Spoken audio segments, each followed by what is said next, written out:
चल रहा है।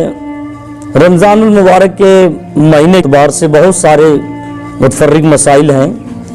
जैसे इस वक्त एक मसला चल रहा है कि कुछ लोग ये कहते हैं कि अगर रोज़े की हालत में मुंह से खून आ जाए, खून निकल आए तो उससे रोज़ा फासिद हो जाता है। ये लोगों की गलतफहमी है। कुछ लोग इस मसले को बड़ा तूल दे रहे हैं कि अगर रोज़े की हालत में मुंह से खून निकल आए तो उससे रोज़ा फासिद हो जाता है।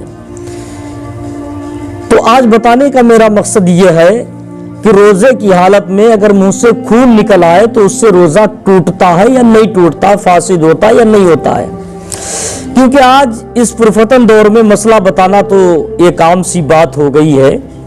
आज मसला बताने के लिए किताबों की और इल्म की ज़रूरत नहीं है, मदरसे में जाने की ज़रूरत नहीं है। क्योंकि आज मसला बताना इतना आम हो गया है कि अगर कोई 2-5 वक्त की नमाज पढ़ने लगता वो भी मसला बयान करने लगता है।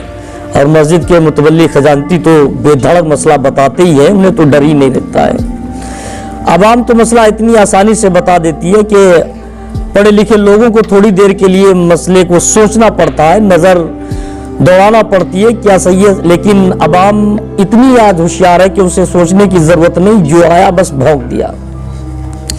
लेकिन अपने मन से मसला गढ़ के बताने से कोई वो मसले का हल नहीं होता है।